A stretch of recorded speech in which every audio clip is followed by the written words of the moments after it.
yakışır Karam, bir küsersin, beni böyle divane edersin. Kömür gözler, yaban dudaklar, ya bu endam cilve bu nazlar.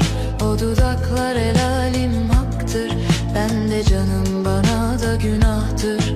Bilemem yarını, göremezsem seni şansım yok. Çalarım kapını, başka çarem yok.